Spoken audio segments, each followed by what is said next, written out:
கர்த்தருடைய பரிசுத்த நாமத்திற்கு மகிமை உண்டாவதாக. கர்த்தரும் இரட்சகருமாயிருக்கிற இயேசு கிறிஸ்துவின் இனிய நாமத்தில் இந்த காலை வேளையிலையும் வாழ்த்துவதிலே மிக்க மகிழ்ச்சி அடைகிறேன். கர்த்தர் இந்த நாளிலே உங்களையும் உங்கள் குடும்பங்களையும் ஆசீர்வதிப்பாராக. இந்த நாள் காலை வேளையிலையும் சற்று நேர சிந்தனைக்கு ஆதாரமாக ஒரு வசனத்தை வாசிக்க விரும்புகிறேன். சகரியா தீர்க்க தரிசன புஸ்தகம் அதனுடைய 1வது அதிகாரம் 4வது வசனம். உங்கள் பிதாக்களைப் போல் இராதேயுங்கள். முந்தின தீர்க்கதரிசிகள் அவர்களை நோக்கி, உங்கள் பொல்லாத வழிகளையும் உங்கள் பொல்லாத கிரியைகளையும் விட்டு திரும்புங்கள் என்று சேனைகளின் கர்த்தர் சொல்லுகிறார் என்று கூப்பிட்டார்கள். ஆனாலும் எனக்கு செவி கொடாமலும் என்னை கவனியாமலும் போனார்கள் என்று கர்த்தர் சொல்லுகிறார். ஆகவே உங்கள் பிதாக்களைப் போல இராதேயுங்கள். அப்போது ஏன் கர்த்தர் உங்கள் பிதாக்களைப் போல் இராதேயுங்கள் என்று சொல்கிறார் என்று நாம் கவனித்தோம்னா, பிதாக்கள் கர்த்தருடைய வார்த்தைகளை கேட்டு கீழ்ப்படியாதபடி தம்முடைய பொல்லாத வழிகளையும் விட்டு மனம் திரும்பவில்லை. பொல்லாத கிரியைகள், ஒன்று பொல்லாத வழி, இன்னொன்று பொல்லாத கிரியைகள், இந்த ரெண்டையும் விட்டு மனம் திரும்பும்படியாக கர்த்தர் தீர்க்கதரிசிகளை அனுப்பி அவர்களுக்கு வார்த்தைகளை கொடுத்தார். ஆனால் அவர்கள் என்ன செய்யவில்லையாம்? செவி கொடுக்கவில்லை. கர்த்தருடைய வார்த்தைக்கும் செவி கொடுக்கவில்லை. அது மட்டும் இல்லை, அவர்கள் சொன்னதை கவனிக்கவும் இல்லை. அதனால் கர்த்தர் ரொம்ப கோபமாக இருக்கிறார் பிதாக்களிடத்தில். அப்போது இந்த ஜனங்களை பார்த்து கர்த்தர் வேதனைப்பட்டு இப்போ இருக்கிற தலைமுறைகளை பார்த்து கர்த்தர் சொல்லுகிறார், நீங்கள் உங்கள் பிதாக்களைப் போல அதனால் இராதேயுங்கள். ஏன்னா அவங்க செவி கொடுக்கல, அது மாதிரி நீங்களும் இராதுங்க. நீங்கள் என் வார்த்தைக்கு செவி கொடுங்கள். இப்போ கர்த்தர் ரொம்ப விரும்புகிறதான மிக முக்கியமான ஒரு காரியம் என்னென்னா, கர்த்தருடைய வார்த்தைக்கு ஒரு மனிதன் செவி கொடுக்க வேண்டும், கவனிக்க வேண்டும். செவி கொடுக்கிறவன் அதை கேட்கிறான் என்று அர்த்தம். கவனிக்கிறவன் அதை ஏற்றுக்கொண்டு அதன்படி நடக்கிறான் என்று அர்த்தம். நம்ம கர்த்தருடைய வார்த்தைகளை கேட்டு அதன்படி செய்யாவிட்டால் அதில் எந்த பிரயோஜனமும் இல்லை. ஏதோ நல்லா வசனம் வாசிக்கிறோம், ஒவ்வொரு நாளும் வசனம் வாசிக்கிறோம், பைபிள் இத்தனை தடவை முடிச்சிருக்கிறோம், எந்த பிரயோஜனமும் இல்லை. ஒரு வசனத்தை வாசித்தால் கூட ஒரு வார்த்தை கூட நம்முடைய இருதயத்தில் கிரியை செய்ய வேண்டும். அந்த வார்த்தை நம்மோடு கூட பேச வேண்டும். அதுவரையிலும் நம்ம ஒரு வசனத்தை தியானிக்கும் போது பர்டிகுலராக ஒரு வார்த்தை நம்மோடு கூட பேசும். அந்த வார்த்தையை நம்ம திருப்ப தியானிக்கும் போது அது நம்முடைய வாழ்க்கைக்கு மிகவும் பிரயோஜனமாக இருக்கும். ஒரு வேளை அது நம்முடைய குறைகளை உணர்த்தும், இல்லை ஒரு வேளை நாம் நடக்க வேண்டிய பாதையை அது காண்பித்து தரும், இல்லைன்னா நம்முடைய பாவங்கள் அக்கிரமங்களை விட்டு மனம் திரும்புவதற்காக அது நம்மோடு பேசும், இல்லை உன்னை நான் ஆசீர்வதிக்கிறேன் என்கிற ஒரு ஆசீர்வாதத்தை அது கொண்டு வரும். பல விதங்களிலே பல வழிகளிலே கர்த்தருடைய வார்த்தை செயல்படும். ஒருவேளை பலவீனத்தில் இருக்கிறவர்களுக்கு அது விடுதலையை கொண்டு வருகிறதாக இருக்கும். எந்த சூழ்நிலையில் எப்படி நாம் இருக்கிறோமோ அதற்கேற்ற வார்த்தைகளை கர்த்தர் அனுப்புவார். அந்த வார்த்தைகளை நாம் கேட்டு அதன்படி செய்யும்போது அது ஆசீர்வாதமாக இருக்கும். இதே வசனத்தை குறித்து எரேமியா தீர்க்கதரிசி பேசும்போது அவர் சொல்லுவார். எரேமியா தீர்க்க தரிசன புஸ்தகம் 25வது அதிகாரம் அதனுடைய 3, 4, 5, 6, 7 அந்த வசனங்களில் நம்ம பார்த்தோன்னா மிக அருமையாக அந்த வசனங்களை அங்கே நாம் பார்க்க முடியும். அதில் 25வது அதிகாரம் 4வது வசனத்தில், கர்த்தர் உங்களிடத்திற்கு தீர்க்கதரிசிகளாகிய தம்முடைய சகல ஊழியக்காரரையும் ஏற்கனவே அனுப்பி கொண்டே இருந்தும் நீங்கள் கேளாமலும் கேட்கும்படிக்கு உங்கள் செவிகளை சாயாமலும் போனீர்கள். அவர்களை கொண்டு அவர் உங்களில் அவனவன் தன் பொல்லாத வழியையும் உங்கள் கிரியைகளின் பொல்லாப்பையும் விட்டு திரும்பி கர்த்தர் உங்களுக்கும் உங்கள் பிதாக்களுக்கும் கொடுத்த தேசத்திலே சதா காலமும் நீங்கள் குடியிருக்க வேண்டும் என்பதுதான் கர்த்தருடைய வாஞ்சை. ஆனால் ஜனங்கள் என்ன செய்யலை தெரியுமா? கர்த்தர் சொன்ன வார்த்தைக்கு கீழ்ப்படியாதபடிக்கு அந்நிய தேவர்களை பின்பற்றி அவர்களுக்கு ஆராதனை செய்து தீமை செய்து ஆண்டவருக்கு பிரியமில்லாத பொல்லாத காரியங்களை செய்து கர்த்தருக்கு கோபம் ஊட்டினாங்க. அதனால தான் ஆண்டவர் சொல்லுகிறார், உங்கள் பிதாக்களைப் போல நீங்கள் இராதேயுங்கள். ஆமென், ஹல்லேலூயா. நீங்கள் உங்களுக்கு தீமையாக உங்கள் கைகளின் செய்கைகளினாலே எனக்கு கோபம் மூட்டும்படிக்கு என் சொல்லை கேளாமற் போனீர்கள் என்று கர்த்தர் சொல்லுகிறார் என்றார். அப்போது இங்கே எரேமியா தீர்க்கதரிசி எழுதும்போது சகல தீர்க்கதரிசிகளுடைய வார்த்தைகளையும் ஊழியக்காரருடைய வார்த்தைகளையும் நீங்கள் கேட்கவில்லை. கர்த்தர் எல்லா நேரத்திலும் ஒரு மனிதனை ரட்சிக்கும்படியாக, இல்லைன்னா ஒரு மனிதன் மனம் திரும்பும்படியாக ஒரு ஊழியக்காரனை அல்லது ஒரு தீர்க்கதரிசியை கர்த்தர் அனுப்புவார். இந்த உலகத்தில் சபைகளில் அதான் பல விதங்களிலே கர்த்தர் அபிஷேகிக்கப்பட்ட தேவ பிள்ளைகளை வைத்திருக்கிற அப்போஸ்தலர்களாக, போதகர்களாக, மேய்ப்பர்களாக, சுவிசேஷகர்களாக, தீர்க்கதரிசிகளாக, இன்னும் பல வடிவங்களிலே கர்த்தர் அபிஷேகம் பண்ணி தெய்வ பிள்ளைகளை வைத்திருக்கிறார்.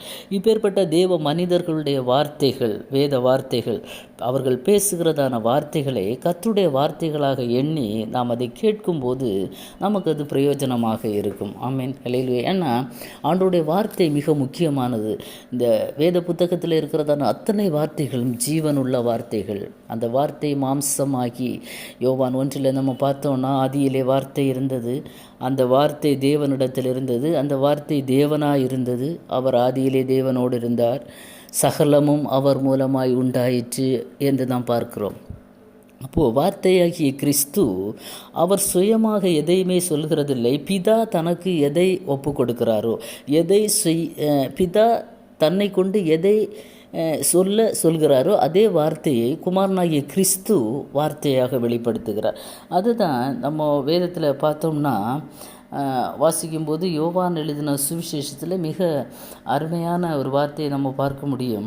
யோவான் எழுதின சுவிசேஷம் 12வது அதிகாரம் அதனுடைய 49, 50 ஆகிய வசனங்களை, நான் சுயமாய் பேசவில்லை, நான் பேச வேண்டியது இன்னதென்றும் உபதேசிக்க வேண்டியது இன்னதென்றும் என்னை அனுப்பின பிதாவே எனக்கு கட்டளையிட்டார். அவருடைய கட்டளை நித்திய ஜீவனாய் இருக்கிறதென்று அறிவேன். ஆகையால் நான் பேசுகிறவைகளை பிதா எனக்கு சொன்னபடியே பேசுகிறேன் என்றார். ஆமென், ஹல்லேலூயா. இப்போ இயேசு சொல்லும்போது சொல்கிறார், நான் சுயமாக எதையுமே பேசலை, என்னை அனுப்பின பிதா. ஆமென். கர்த்தராகிய இயேசு கிறிஸ்துவை அனுப்பின பிதாவாகிய தேவன் தனக்கு என்ன கட்டளை இடுகிறாரோ அதை மட்டும் நான் என்ன செய்கிறேன், உபதேசமாக உங்களிடத்தில் பேசுகிறேன். ஆமென், ஹல்லேலூயா. அந்த வார்த்தைகள் எப்படி இருக்கிறது என்றால் அது நித்திய ஜீவனாக இருக்கிறது. ஆமென், ஹல்லேலூயா, ஹல்லேலூயா. அது நித்திய ஜீவன். அதாவது ஒரு மனிதன் இந்த உலகத்தில் பிறந்து வளர்ந்து அவன் இயேசுவை ஏற்றுக்கொண்டு மனம் திரும்பி சுவிசேஷத்தை விசுவாசித்து பாவ மன்னிப்புக்கென்று அவன் ஞானஸ்நானம் எடுத்து அவன் அபிஷேகத்தை பெற்றுக்கொண்டு உலகத்திற்கும் அவனுக்கும் ஒரு வேற்றுமையை அவன் காட்டி கர்த்தருக்கு பிரியமாய் கர்த்தருடைய வசனத்தின்படி நாள்தோறும் வாழ அவன் பழகுவான் என்றால், கீழ்ப்படிவான் என்றால், செவி கொடுப்பான் என்றால் அவன் நித்திய ஜீவனை சுதந்திரித்து கொள்வான். ஆமேன். ஏன்னா இந்த வார்த்தைகள் நித்திய ஜீவனுக்கு ஏதுவானவைகள். ஆமேன். இந்த உலகத்தோடு அழிந்து போகிறதல்ல இந்த வார்த்தை. உலகத்தின் ஐஸ்வர்யத்திற்காகவும் ஆசீர்வாதத்திற்காகவும் எழுதப்பட்டவைகள் அல்ல. இந்த வேதவசன வார்த்தைகள் எல்லாமே பரலோகத்தின் ஆசீர்வாதங்களை பெற்றுக்கொள்ளக்கூடியவை. ஆமேன். ஹல்லேலூயா. ஒரு மனிதன் எப்படி நித்திய ராஜ்யத்தை சுதந்திரிக்க முடியும்? எப்படி அவன் பாவம் இல்லாத வாழ்க்கை வாழ முடியும்? எப்படி அவன் பாவத்திலிருந்து விடுதலை பெற முடியும்? ஆமென். பாவம் செய்யாமல் தன்னை காத்து கொள்வது எப்படி? ஹல்லேலூயா. பரிசுத்தமாய் வாழ்வது எப்படி? வசனத்தை கை கொள்வது எப்படி? எப்படி கீழ்ப்படியணும்? எப்படி கேட்கணும்? எப்படி நடக்கணும்? எங்கே உட்காரணும்? 1 சங்கீதம் 1வது வசனத்திலே துன்மார்க்கருடைய ஆலோசனையில் நடக்காத, பாவிகளுடைய வழியில் நிற்காத, பரிகாசக்காரர் உட்காரும் இடத்துல உட்காராத, இப்படி ஒரு மனிதனுக்கு தேவையான அத்தனை அவன் எப்படி வாழணும், எப்படி நடக்கணும், எங்கே உட்காரணும், எங்கே எழுந்திருக்கணும், என்ன செய்யணுமோ அத்தனை காரியங்களை அடிப்படையாக வைத்து பரலோகத்தின் தேவனானவர் குமாரனாகிய கிறிஸ்து மூலமாக இந்த வேத புத்தகத்தை எழுதியிருக்கிறார். ஆமேன். ஹல்லேலூயா. கிறிஸ்து தேவனுடைய வார்த்தையாக இருக்கிறார். ஆமேன். ஹல்லேலூயா. ஒரு பிதாவாகிய தேவன் கொடுத்த வார்த்தைகளை அவர் நமக்கு சொல்கிறார். அதில் அந்த யோவான் 12:48வது வசனத்தில் பார்த்திங்கன்னா, என்னை தள்ளி என் வார்த்தைகளை ஏற்றுக்கொள்ளாதவனை நியாயம் தீர்க்கிறது ஒன்று இருக்கிறது, நான் சொன்ன வசனமே அவனை கடைசி நாளில் நியாயம் தீர்க்கும். அப்போ இயேசு சொல்கிறார், என்னை தள்ளி என் வார்த்தைகளை ஏற்றுக்கொள்ளாதவனே. இப்போது கர்த்தருடைய வார்த்தை வசனங்கள் எங்கும் பிரசங்கிக்கப்படுகிறது. டிவியில் பார்த்தா, மொபைலில் பார்த்தா, எங்கே சோஷியல் மீடியாவில் எதில் பார்த்தாலும் கர்த்தருடைய வசனங்கள் தாராளமாக பிரசங்கிக்கப்படுகிற ஒரு காலத்தில் இருக்கிறோம். இதற்கு என்ன அறிகுறி என்றால் கர்த்தருடைய வருகை மிக சமீபமாக இருக்கிறது. இந்த சுவிசேஷமானது உலகத்தில் எல்லா ஜனங்களுக்கும் அறிவிக்கப்பட வேண்டும் என்பது கர்த்தருடைய கட்டளை. அப்போது இன்றைக்கு அதிகமாக சுவிசேஷங்கள் அறிவிக்கப்பட்டிருக்க, மனம் திரும்புங்கள். இயேசு மிக முக்கியப்படுத்தி சொன்ன ஒரு வார்த்தை தான், மனம் திரும்புங்கள், பரலோக ராஜ்யம் சமீபமாக இருக்கிறது. எந்த இடத்துல அவர் பேசினாலும் மனம் திரும்புங்கள். ஒரு மனிதனுடைய மனம் அவன் விரும்பினபடி அது பயணிக்கிறது. அதற்கு காசு கொடுக்க வேண்டாம். ஆமென். அவன் எதுவுமே செலவு பண்ண வேண்டாம். தன்னுடைய மனம் எதை விரும்புகிறதோ அந்த இடத்திற்கு நேராக அவனுடைய சிந்தனைகள் அதாவது செயல்பட ஆரம்பிக்கிறது. அந்த சிந்தனைகள் நல்ல வழியில் போனால் பிரச்சனை கிடையாது. அந்த சிந்தனைகள் பாவ வழிகளுக்கு நேராக அவனை நடத்தும் என்றால் அவன் ஒரு பாவம் செய்கிற மனிதனாக மாறிவிடுகிறார். சிந்தனையினால் மனுஷன் பாவம் செய்ய தூண்டப்படுகிறான். அவனுடைய எண்ணங்கள் மாறுகிறது, அவனுடைய எல்லா செயல்பாடுகள் எல்லாமே மொத்தத்தில் மாறுபடுகிறது. அப்போது ஒரு மனுஷனுடைய சிந்தனை மிக முக்கியமானது. அது கிறிஸ்து இயேசுவில் இருந்த சிந்தையே உங்களிலும் இருக்க கடவுது. அப்போது ஒவ்வொரு தேவ பிள்ளைகளுக்கும் கிறிஸ்தவர்கள் இதில் எந்த பாகுபாடும் இல்லை. பல டினாமினேஷன்ஸ் இன்றைக்கு உலகத்தில் இருந்தாலும் கிறிஸ்தவர்கள் எல்லாரும் ஒன்று தான். எல்லா கிறிஸ்தவ தேவ பிள்ளைகளுக்கு தான் இந்த பரிசுத்த வேதாகமத்தை கர்த்தர் எழுதி வைத்திருக்கிறார். எல்லாரும் இதில் இருக்கிறதான சட்டத்திட்டங்களை கை கொண்டே ஆக வேண்டும். இதில் என்ன எழுதியிருக்கிறதோ இதை எல்லாரும் கீழ்ப்படிந்து தான் ஆக வேண்டும். இது கர்த்தருடைய சட்டம். இது மனுஷனுடைய ஒரு கட்டளையா, மனுஷனுடைய திட்டங்களா அல்ல, கர்த்தர் வகுத்து வைத்திருக்கிறதான திட்டங்கள். அனைத்து கிறிஸ்தவ தேவ பிள்ளைகளுக்குமாக தான் கர்த்தர் இந்த பரிசுத்த வேதாகமத்தை எழுதி வைத்திருக்கிறார். கிறிஸ்துவை ஏற்றுக்கொள்ளுகிற ஒவ்வொரு தேவ பிள்ளைகளும் கர்த்தருடைய வசனத்தை ஏற்றுக்கொள்ள வேண்டும். ஆமென். இன்னைக்கு கிறிஸ்துவை ஏற்றுக்கொள்வாங்க கிறிஸ்தவர்கள், அதாவது கிறிஸ்துவை ஏற்றுக்கொள்வாங்க. பெயரளவிலே கிறிஸ்துவை நாம் ஏற்றுக்கொண்டு எந்த பிரயோஜனமும் இல்லை. ஆண்டவர் சொல்லுகிறார், என்னை தள்ளி என் வார்த்தைகளை நீங்கள் கை கொள்ளாமற் போனால் நியாய தீர்ப்பு என்று ஒன்று இருக்கிறது என்று கர்த்தர் ஞாபகப்படுத்துகிறார். ஆமென். ஹல்லேலூயா. இந்த நாளில் கர்த்தர் நமக்கு ஒரு வக்கீலாக, ஒரு அட்வொகேட்டாக பிதாவாகிய தேவனிடத்தில் அவர் பரிந்து பேசி கொண்டிருக்கிறார். ஆமென். ஹல்லேலூயா. நாம் பாவங்கள் செய்யும்போது, அக்கிரமங்கள் செய்யும்போது, கட்டளையை மீறும்போது, ஆண்டவரே இன்னும் ஒரு வருஷம் கூட பார்ப்போம் என்று கர்த்தர் என்ன செய்து கொண்டிருக்கிறாருன்னா வக்கீலாக வாதாடி கொண்டிருக்கிறார். இனி அவர் வரப்போகிறது. எப்படி வரப்போகிறார் தெரியுமா? ஒரு நியாயாதிபதியாக அவர் வரப்போகிறார். ஆமென். நியாயம் தீர்க்கிற ஒரு ஜட்ஜாக வரப்போகிறார். அன்றைக்கு அவரிடத்தில் எந்த காரியமும் பலிக்காது. ஏன்னா இத்தனை வருடங்கள் கர்த்தர் நமக்கு ஆசாரியர்களை, ஊழியர்களை, தேவ மனிதர்களை, தீர்க்கதரிசிகளை வைத்து வேத வசனங்களை போதித்து கொண்டிருக்கிறாங்க. எத்தனை பேர் செவி கொடுக்கிறோம், எத்தனை பேர் கவனியாமல் இருக்கிறோன்னு தெரியாது. கவனிக்காதவர்கள், செவி கொடுக்காதவர்கள் மேலே கர்த்தர் கோபமாக இருக்கிறார் இந்த வசனத்திலேருந்து. அதில் முக்கியமாக நம்ம பார்த்தோம்னா அதே எரேமியா தீர்க்க தரிசன புஸ்தகம் 25வது அதிகாரம் 3வது வசனத்தை பார்த்தீங்கன்னா, ஆமோனின் குமாரனாகிய யோசியாவின் 13ஆம் வருஷம் துவங்கி இந்நாள் மட்டும் சென்ற இந்த 23 வருஷமாக கர்த்தருடைய வார்த்தை எனக்கு உண்டாயிற்று. அதை நான் உங்களுக்கு ஏற்கனவே சொல்லி கொண்டு வந்தும் நீங்கள் கேளாமற் போனீர்கள். ஆமாம், ரொம்ப ஆச்சரியமாக இருக்கிறது. 23 வருஷமாக கர்த்தருடைய வார்த்தையை சொல்லி கொண்டு வந்தும் தீர்க்கதரிசி சொல்லி கொண்டு வருகிறார். ஆனாலும் நீங்கள் என்ன செய்யலை, கேட்கல. அப்போ இன்றைய காலகட்டத்தில் எப்படி இருந்ததோ அப்படி தான் அன்றைக்கும் இருந்திருக்கிறது. சகரியா தீர்க்கதரிசி அதை அழகாக அவர் வேதனையோடு சொல்கிறார். 23 வருஷ காலமாக கர்த்தருடைய வார்த்தை எனக்கு உண்டாயிற்று. தீர்க்க தரிசனம் வந்து கொண்டே தான் இருந்தது. வார்த்தைகளை கர்த்தர் தேவ மனிதர்களுக்கு கொடுத்து கொண்டே தான் இருக்கிறார். அவர்கள் அந்த வார்த்தைகளை அறிவித்து கொண்டே தான் இருக்கிறார்கள். ஆனால் ஏற்றுக்கொள்ளக்கூடிய மனப்பக்குவம் இன்றைக்கு உலகத்தில் இல்லை. ஆமென். ஹல்லேலூயா. ஜனங்களிடத்தில் இல்லை, மனிதர்களிடத்தில் இல்லை. ஏன்னா அவங்களுக்கு ஒரு பாரம்பரியத்தில் போய் கொண்டிருக்கிறதான ஒரு மனிதனுக்கு கர்த்தருடைய சுவிசேஷங்களை நாம் சொல்லும்போது அவர்களுக்கு அது ஏற்றுக்கொள்ளக்கூடிய மனப்பக்குவம் இல்லை. சிலவங்க சொல்லுவாங்க, நான் இதே பாரம்பரியத்தில் இதே சபையில் தான் இருந்தேன், என்னுடைய முன்னோர்கள், என்னுடைய பெற்றோர்கள் இதே பாரம்பரியத்தில் இருந்து அவர்கள் மரித்து போனார்கள், அதனால் எனக்கு இனிமேல் இதுக்கு மேலே ஒரு விருப்பம் இல்லை, நாங்கள் இப்படியே போய்கொண்டு இருக்கிறோம். அப்படி அல்ல. ஹல்லேலூயா. உனக்கு கிடைத்த இந்த நாளிலாகிலும் உன் சமாதானத்துக்கு ஏற்றவைகளை நீ அறிந்திருந்தாயானால் உனக்கு நலமாயிருக்கும் என்று கர்த்தர் சொல்லுகிறார். தேவ பிள்ளைகளே, ஏதோ அவங்க அப்படி இருந்தாங்க, இவங்க அப்படி இருந்தாங்கன்னு இல்லை. இங்கே பார்த்தீங்கன்னா பெற்றோர்கள் மேலே தான் கர்த்தர் எப்படி இருந்திருக்கிறாரு, கோபமாக இருந்திருக்கிறார். பிதாக்கள் மேலே கோபமாக இருந்தீங்க. ஏன்னா அவங்க செவி கொடுக்கல, ஏற்றுக்கொள்ளலை. தீர்க்கதரிசிகளையும் ஆசாரியர்களையும் ஏற்றுக்கொள்ளலை. அதே மாதிரி நீங்கள் இருக்காதீங்க. அதனால் என்னுடைய வார்த்தைக்கு நீங்கள் செவி கொடுங்க, என் வார்த்தையை நீங்கள் கவனிங்க. முக்கியமாக 2 வேர்டு தான். ஒன்று செவி கொடுங்க, காது கொடுத்து கேளுங்க. இன்னொன்று என்ன செய்யுங்க, கவனிங்க. ஒரு வார்த்தை சொல்கிறாங்கன்னா கொஞ்சம் வித்தியாசமாக இருக்கிறது, இந்த உபதேசம், இந்த சுவிசேஷம் கொஞ்சம் நல்லா இருக்கிறது. ஒரு காஸ்பல் ஒரு மனிதர் சொல்லுகிறார் என்றால் அதற்குள்ளே இருக்கிறதான கருத்துக்களை பாருங்கள்.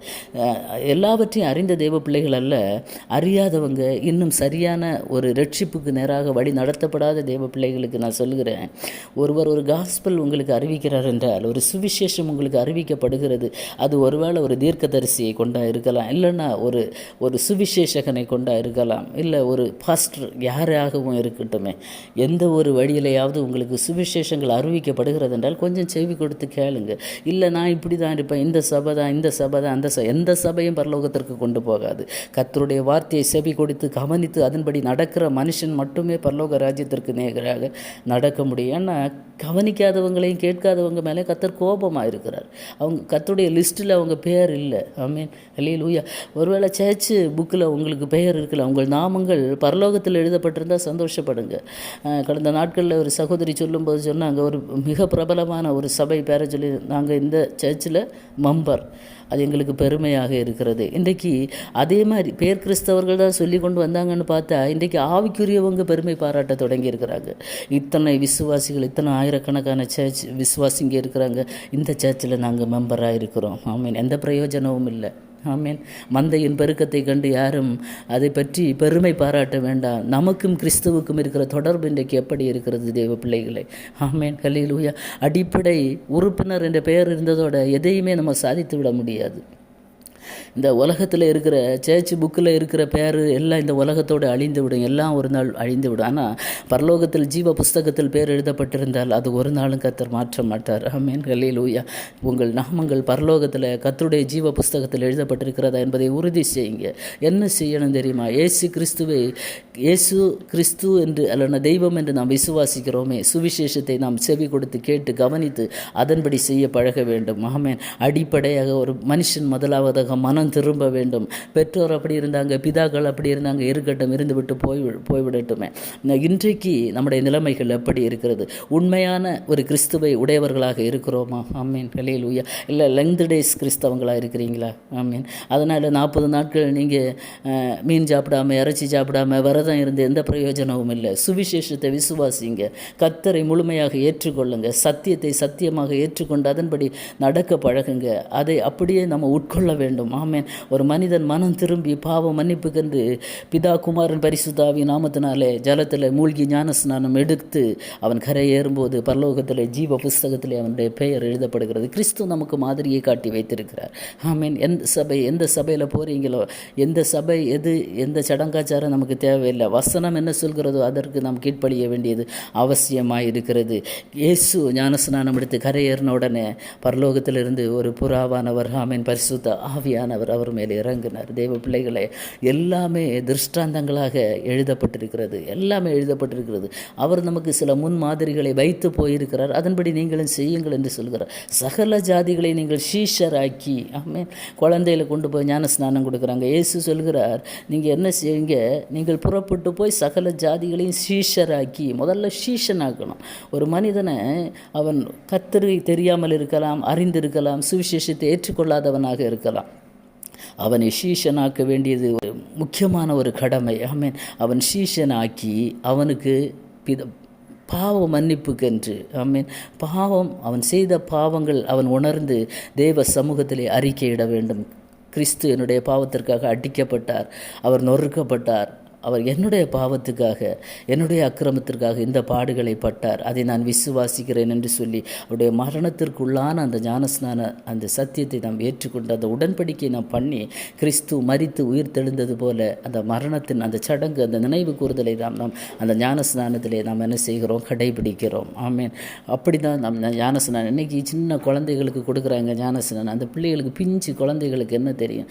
நீங்கள் ஆண்டவரே சொல்கிற, நீங்கள் சீஷராக்கி ஞானஸ்நானம் கொடுங்க. அவனுக்கு முதல்ல உபதேசத்தை சொல்லுங்கள், இயேசுவை பற்றி சொல்லுங்கள், சுவிசேஷத்தை அறிவிங்க, அவனை அதை ஏற்றுக்கொள்ளட்டும். ஒருவன் தன்னுடைய வாயினால் கிறிஸ்துவை அறிக்கை பண்ணும்போது தான் அவன் என்ன செய்கிறான்? மனம் திரும்புகிறான். ஆமேன், அல்லேலூயா.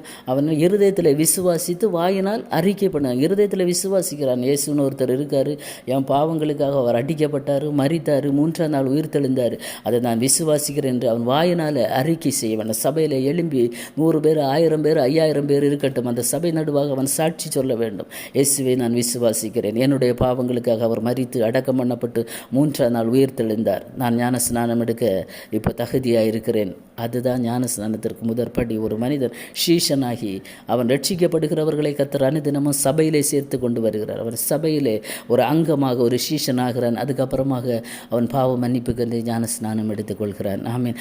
ஐஸ்வர்யவான் லாசருவை போல 2 பேரும், அவன் சம்பூரணமாய் வாழ்ந்தான், உலகத்தில் ஐஸ்வர்யமாக வாழ்ந்தான், இவன் தரித்திரமாக வாழ்ந்தான். 2 பேரும் மரித்து போனாங்க. ஹல்லேலூயா. ஒருவன் ஆபிரகாமுடைய மடியில், இன்னொருவன் பாதாளத்தில். அங்கேருந்து ஒரு சொட்டு தண்ணியை கேட்குறான், வாய்ப்பில்லை. அதுவும் அவன் அங்கேருந்து என்ன சொல்லுகிறான் தெரியுமா? எனக்கு சகோதரங்க இருக்குது, அவனுக்கு அங்கேயும் ஒரு நல்ல குணம் இருக்கிறது, அவங்க இந்த வேதனையான இடத்துக்கு வரக்கூடாது, நீங்கள் யாரையாவது அனுப்புங்க. ஹல்லேலூயா. அப்போ கர்த்தர் என்ன சொல்லுகிறார்? அங்கிருந்து ஆபிரகாம் என்ன சொல்லுகிறார் தெரியுமா? அங்கே மோசேயும் தீர்க்கதரிசிகளும் உண்டு. ஆமேன். ஹல்லேலூயா. பரலோகத்திலிருந்து ஒருவன் போய் தான் சுவிசேஷத்தை அறிவிக்க வேண்டும் என்கிறதான ஒரு அந்த கட்டாயம் இல்லை. ஏன்னா அந்த உலகத்தில் கர்த்தர் எல்லா தேவ மனிதர்களை வைத்திருக்கிறார். ஆமேன். சபைகளை வைத்திருக்கிறார், சுவிசேஷங்களை செய்கிற சுவிசேஷ ஊழியர்களை வைத்திருக்கிறார், கைப்பிரதிகளை கொடுக்கிற ஊழியங்களை செய்கிறவங்க இருக்கிறாங்க, தீர்க்கதரிசிகள் இருக்கிறாங்க. ஏதோ வானத்திலிருந்து இறங்கி வந்து தான் நமக்கு சுவிசேஷத்தை அறிவிக்க வேண்டும் என்று நாம் இருக்கக்கூடாது. ஆமேன். ஹல்லேலூயா. ஆடம்பரங்கள் இல்லாதவங்களாக இருக்கலாம், எளிமையான வாழ்க்கையை வாழ்கிற தேவ மனிதர்கள், உபதேசிக்கிற உபதேசிகள். ஆமேன். அவர்கள் சொல்லுகிறதான கர்த்தருடைய வார்த்தைகளை ஏற்றுக்கொள்ளுங்க. அவர்கள் சொல்லுகிற சொந்த கருத்து கிடையாது, அவங்க எழுதின புக்கு கிடையாது இந்த பைபிள். ஆமேன். ஹல்லேலூயா. இந்த பரிசுத்த வேதாகமும் பரிசுத்த ஆவியானவரால் பரிசுத்தவான்களால் எழுதப்பட்டவைகள். இயேசு தன்னுடைய சொந்த வார்த்தைகளை இதில் வைத்திருக்கிறார்.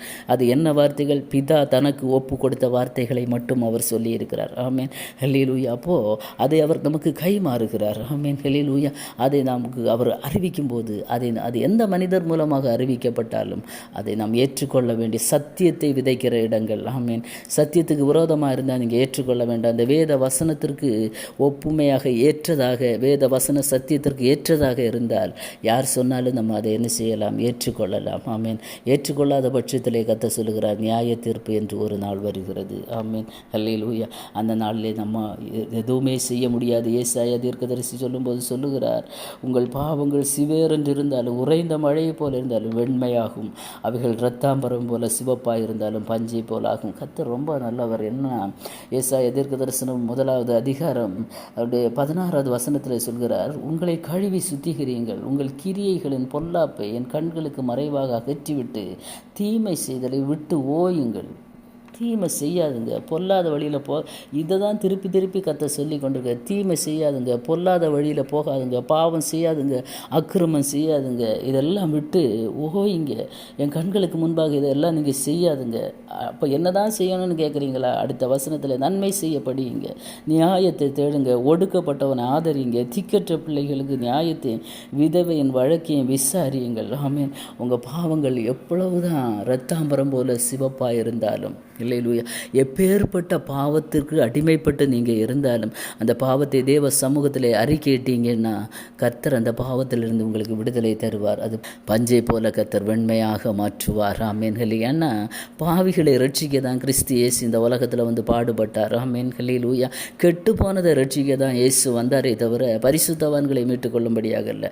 யார் யார் கெட்டு போயிருக்கிறாங்களோ, யார் யார் அக்கிரமத்திலும் பாவத்திலும் நிறைந்திருக்கிறாங்களோ, அக்கிரமத்திலும் பாவத்திலும் இருளிலும் இருக்கிற ஜனங்களை வெளிச்சத்திற்கு கொண்டு வரும்படியாக தான் கிறிஸ்துவை பிதாவாகிய தேவன் இந்த உலகத்திற்கு அனுப்பினார். அந்த பாவத்தின் நிமித்தமாக, மனிதனுடைய பாவத்தின் நிமித்தமாக தான் அவர் அடிக்கப்பட்டார். ஆமீன். ஹல்லேலூயா. அப்போ ஒரு பாவியை ரட்சிக்கும்படியாக தான் இயேசு இந்த உலகத்தில் வந்தார். அதனால் சபை பாவியை வெறுக்கக்கூடாது. ஆமீன். சர்ச் இன்னைக்கு ஒருத்தன் குடித்து கொண்டு வருகிறான் என்றால் அவனை விலக்கி வைக்கக்கூடாது. வரட்டு, எல்லாருமே சபைக்குள்ளே வரட்டுமே. ஹல்லேலூயா.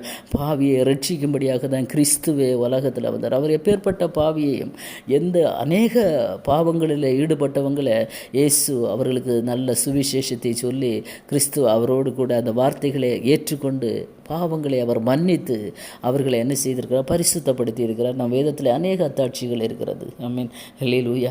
சமாரிய ஸ்திரீயை பாருங்களேன், எல்லாரும் கல்லறிய கல்லோடு வந்து நிற்கிறாங்க. ஆனால் ஆண்டவர் குனிந்து தலையில் எழுதுகிறார், ஒன்றில் எவனாவது பாவம் இல்லைன்னா நீ கல்லை எறிஞ்சு ஆண்டவர் சொல்லுகிறார். ஒருத்தனும் இல்லை, எல்லாவனும் பாவிகள் தான். ஹல்லேலூயா. அப்போது இந்த உலகத்தில் நாம் யாரையும் நியாயம் விதிக்க நமக்கு அதிகாரம் இல்லை. எல்லாரும் பாவம் செய்து தெய்வ மகிமையற்றவர்களானோம். ஆனால் கிறிஸ்து நம்முடைய பாவத்தை ஏற்றுக்கொண்டு நமக்காக சிலுவையில் மரித்ததுனால அந்த புண்ணியம் நமக்கு கிடைத்தது. அந்த பாவ மன்னிப்பாகிய புண்ணியம். ஆமென். ஹல்லேலூயா. அந்த பாவ மன்னிப்பின் நிச்சயத்தை நமக்கு கர்த்தர் தந்தார். அது மாத்திரமல்ல, பரலோக ராஜ்யத்தின் மேன்மையை சுதந்திரிக்கும்படியான ஒரு பாக்கியத்தையும் அவர் ஏற்படுத்தி தந்தார். ஆமென். ஹல்லேலூயா. ஆகவே தேவ பிள்ளைகளே, கர்த்தர் என்ன சொல்லுகிறார் தெரியுமா? நீங்கள் மனம் பொருந்தி செவி கொடுத்தால் தேசத்தின் நன்மையை புசிப்பீங்க. ஆமென். மாட்டோம் என்று எதிர்த்து நிற்பீர்களானில் பட்டயத்துக்கு இரையாவீர்கள். கர்த்தரின் வாய் இதை சொல்லிட்டு ஏசாயா 1:20. அப்போ ஒரு மனிதன் மனம் திரும்ப மாட்டேன் என்று அவன் இருமாப்போடு இருதயத்தை கடினப்படுத்தி கொண்டு இருப்பானானால் பட்டயத்திற்கு இரையாவார்கள் என்று சொல்லப்பட்டிருக்கிறது. ஹல்லேலூயா. நமக்கு கர்த்தருடைய வார்த்தைக்கு கீழ்ப்படிய என்னதான் தயக்கம்? ஒருவேளை இந்த உலகத்தில் சில ஆடம்பரங்களை வெறுக்க வேண்டி இருக்கும். ஆமென். ஹல்லேலூயா. உலகத்தின் ஆடம்பரங்கள் ஒரு நாளும் பரலோகத்திற்கு நேராக வழி நடத்தாது. ஹல்லேலூயா. அநேக வார்த்தைகளை ஆவியானவர் தருகிறார். ஆனால் சமயத்தின் சுருக்கத்தினால் நான் நிறுத்த விரும்புகிறேன். தேவ பிள்ளைகளை, இந்த உலகத்தில் கிறிஸ்துவுக்காக எதை எதை வெறுக்கிறீங்களோ, ஹல்லேலூயா, எதை லாபமான அழகாக இருக்கிற, அழகை உருவாக்குகிற எதெல்லாம் குப்பைன்னு தூக்கி வீசுகிறீங்களோ, ஆமீன், ஹல்லேலூயா, பரலோகத்தில் உங்கள் பலன் மிகுதியாக இருக்கும். ஆமீன். அதே எரேமியா தீர்க்க தரிசன புஸ்தகம் 4வது அதிகாரம் 1வது வசனத்திலே கர்த்தர் சொல்லுகிறார், இஸ்ரவேலே, நீ திரும்புகிறதற்கு மனதாயிருந்தால் என்னிடத்தில் திரும்பு என்று கர்த்தர் சொல்லுகிறார். ஆமீன். நீ உன் அருவருப்புகளை என் பார்வையை நின்று அகற்றிவிட்டால் நீ இனி அலைந்து திரிவது இல்லை. ஒரு வாக்கு தத்தத்தையும் கர்த்தர் தருகிறார். இஸ்ரவேலே, நீ திரும்புகிறதுக்கு மனதாயிருந்தால், உன்னை நான் கட்டாயப்படுத்தலை. ஹல்லேலூயா. இதை கேட்கிற தேவ பிள்ளைகளை, இந்த காலை வேளையிலே ஆவியானவர் சில உள்ளங்களோடு இருதயங்களோடு கர்த்தர் இடைப்படுகிறார் என்பதில் எந்த சந்தேகமும் இல்லை. இந்த வார்த்தையை கர்த்தர் தந்தபோது எனக்கே சற்று வித்தியாசமாக இருந்தது. ஆண்டவரே, எல்லாருக்கும் ரட்சிப்பை பற்றியும் எல்லாமே தெரியுமே, இந்த வார்த்தையை எப்படி பேச வேண்டும் என்று கூட நான் அந்த ஒரே ஒரு வார்த்தையை மட்டும்தான் எடுத்து தேவ சமூகத்தில் தியானிக்க ஆரம்பித்தேன். அதற்குள்ளே இருந்து எத்தனை மணி நேரம் பேச வேண்டிய வார்த்தைகளையும் கர்த்தர் தந்து கொண்டிருக்கிறார். தேவ பிள்ளைகளை, யாரோ ஒருவரோடு நீ கிறிஸ்தவனாக இருக்கலாம், கிறிஸ்தவளாக இருக்கலாம், ஆனால் பெயரளவிலே கிறிஸ்தவளாக பாரம்பரியமாக இன்ன சபையிலே நாம் மெம்பர் என்று இருக்கிறதுனால எந்த பிரயோஜனமும் இல்லை. கிறிஸ்துவுக்கும் உனக்கும் இருக்கிற தொடர்பு எப்படி இருக்கிறது? தொடர்பு எல்லைக்கு வெளியே இருக்கிறதா? இல்லை நாட்ரீச்சபிளில் இருக்கிறீங்களா? இல்லை எப்போதுமே கனெக்ஷன் கரெக்டாக இருக்கிறதா? இது ஒரு கடைசி காலத்தில் வந்திருக்கிறோம். உலகத்தின் சிருஷ்டிகள் எல்லாமே கர்த்தருடைய வருகையை அறிவித்து கொண்டிருக்கிறது, ஒரு வார்னிங் கொடுத்துட்டு இருக்கிறது. இன்றைக்கு பாருங்கள், நியூஸில் எங்கே பார்த்தாலும் சிருஷ்டிகள் எல்லாம் ஒரு எச்சரிக்கை கொடுத்துட்டு இருக்கிறது. ஃபஸ்ட்டு கர்த்தர் சிருஷ்டிகளுக்கு தான் கட்டளையிட்டு இருக்கிறார், எல்லாம் ஒரு எச்சரிக்கை கொடுத்து கொண்டிருக்கிறது. எச்சரிக்கை மணி அடித்து கொண்டிருக்கிறது. எப்போ வேண்டுமென்றாலும் கர்த்தர் வரலாம், இந்த உலகத்திற்கு ஒரு அழிவு வரப்போகிறது என்று ஒரு எச்சரிக்கை மணி அடித்து கொண்டிருக்கிறது. நாமோ இன்னும் மனம் திரும்பாமல் இருக்கும் பட்சத்தில் கர்த்தருடைய நியாய தீர்ப்பு நாளிலே போய் நிற்கும்போது, ஹல்லேலூயா, அது மிகுந்த வேதனையை கொண்டு வரும். ஆமென். ஹல்லேலூயா. இந்த உலகத்தில் கர்த்தர் எதற்கு நம்மை வைத்திருக்கிறார் தெரியுமா? உலகத்தில் கர்த்தர் இந்த சட்ட புத்தகத்தை நம்முடைய கரத்தில் தந்திருக்கிறார். இதற்குள்ளே அத்தனையும் அடங்கி இருக்கிறது. இந்த வசனங்களுக்கு நம்ம கீழ்ப்படிந்து மனம் திரும்பி செவி கொடுத்தால், அதை கவனமாக கேட்டு அதன்படி நம்ம வாழ்வோம் என்றால், கர்த்தரிடத்திலிருந்து நாம் பெரிய ஆசீர்வாதங்களை, பரலோக ராஜ்யத்தின் மேன்மையை நாம் பெற்றுக்கொள்ள முடியும். ஹல்லேலூயா. நீ திரும்ப மனம் இருந்தால் திரும்பு. ஆமேன். கிறிஸ்தவள் என்ற பெயர் எல்லாம் வேண்டாம், அந்த பெயரோட நிறுத்தன்னு ஐ எம் ஏ கிறிஸ்டியன். இதில் என்ன இருக்கிறது? உங்களுக்கு எந்த பெருமை இருக்கிறது? கிறிஸ்துவுக்குள்ளே வாழ்கிறோமா? கிறிஸ்து சொன்ன வார்த்தைகளுக்கு கீழ்ப்படுகிறோமா? ஹல்லேலூயா. அட்லீஸ்ட் ஞானஸ்நான சத்தியத்திற்காவது கீழ்ப்படிந்திருக்கிறோமா என்று பாருங்களேன். தேவ பிள்ளைகளை, எத்தனை பேர் கீழ்ப்படிந்திருக்கிறீங்க? எத்தனை பேர் இன்னும் பாரம்பரியத்திலே இருக்கிறீங்க? குழந்தையில எடுத்தது போதும் என்று இருக்கிறீங்க. ஆமீன். ஒருவன் மறுபடியும் பிறவாவிட்டால் தேவனுடைய ராஜ்யத்தை காண மாட்டான் என்று சொல்லப்பட்டிருக்கிறது. ஆமீன். ஹல்லேலூயா. இந்த சத்தியங்களுக்கு, வேத சத்தியங்களுக்கு உங்களை அர்ப்பணிங்க.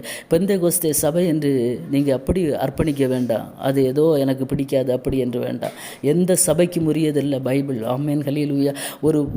ஏதோ ஒரு குறிப்பிட்ட டினாமினேஷனுக்கு மட்டுமல்ல மூழ்கி ஞானஸ்நானம், அனைத்து கிறிஸ்தவ தேவ பிள்ளைகளுக்கும் உரியதுதான் மூழ்கி ஞானஸ்நானம். இயேசு அதை செய்திருக்கிறார். இயேசுவை பின்பற்றுகிற விசுவாசிகள் எல்லாரும் செய்ய வேண்டியதுதான். ஆமீன். ஹல்லேலூயா. எல்லாருக்கும் உரியதுதான். ஆமீன். அது பர்டிகுலராக இந்த டினாமினேஷனுக்கு மட்டும் உரியதில்லை. இதுவரை மூழ்கி ஞானஸ்நானம் எடுக்காத பிள்ளைகளை மூழ்கி ஞானஸ்நானம் எடுங்க. கர்த்தரோடு உடன்படிக்கை பண்ணிக்கொள்ளுங்கள். மணவாளனோடு உடன்படிக்கை பண்ணிக்கொள்ளுங்க. அடுத்து வெளிப்படுத்தின விசேஷம் 19:9 என்று நினைக்கிறேன், ஆட்டுக்குட்டியானுடைய கல்யாணம் வரும், அவருடைய மனைவி தன்னை ஆயத்தம் பண்ணினாள் என்று சொல்ல கேட்டேன் என்று பரலோகத்திலிருந்து ஒரு சத்தம் உண்டாகும். ஆமேன். இப்போது ஒரு மணவாட்டியாக உடன்படிக்கை பண்ணப்பட்டிருக்கிற தேவ பிள்ளைகளை சேர்த்து கொள்ளும்படியாக ஒரு மணவாளன் வரும்போது மணவாளனுக்கு மனைவியாக மாறுகிறோம். ஆமேன். ஹல்லேலூயா.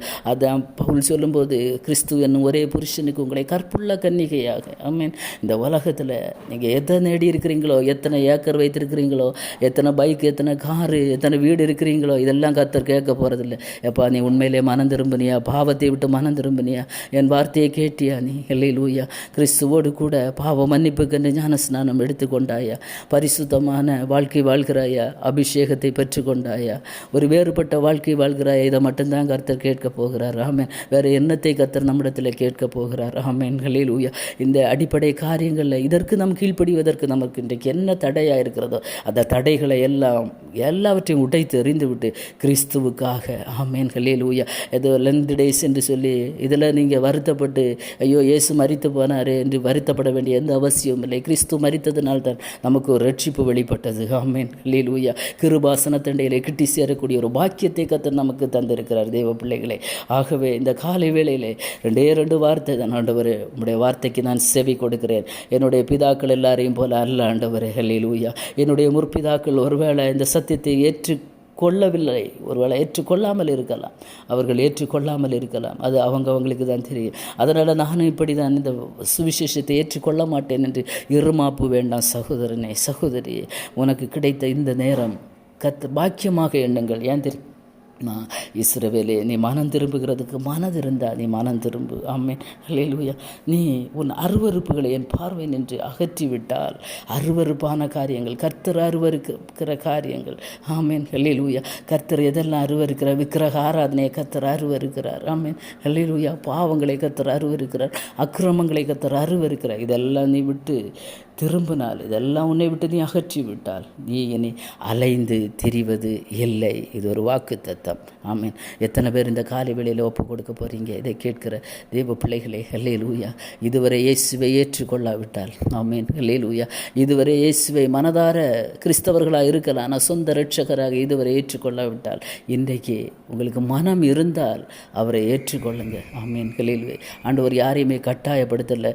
புதிய ஏற்பாட்டில் நம்ம பார்த்தோன்னா இயேசு சொல்லுவார், ஒருவன் எனக்கு பின்னே வர மனதாய் இருந்தால், ஆமேன், அவன் தன்னைத்தான் வெறுத்து தன் சிலுவை எடுத்துக்கொண்டு எனக்கு பின்பற்ற கடவன்.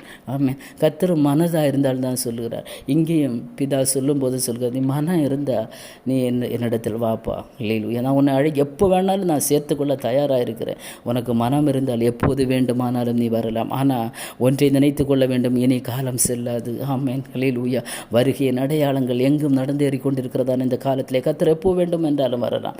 ஆயத்தமாக இருக்க வேண்டியது நம்முடைய கடமை, விழிப்போடு இருக்க வேண்டியது நம்முடைய கடமை. தெய்வ பிள்ளைகளை, இன்றே இதுவரை மனம் திரும்பாத தெய்வ பிள்ளைகள், ரட்சிக்கப்படாத கிறிஸ்தவர்கள், ஞானஸ்நானம் எடுக்காத கிறிஸ்தவர்கள், தண்ணீரில் இறங்கி மூழ்கி பிதா குமாரன் பரிசுத்த ஆவியின் நாமத்தினாலே ஞானஸ்நானம் எடுக்காத கிறிஸ்தவர்கள் ஒப்பு கொடுங்க. தெய்வ பிள்ளைகளை, யாராக இருந்தாலும் ஒப்பு கொடுங்க.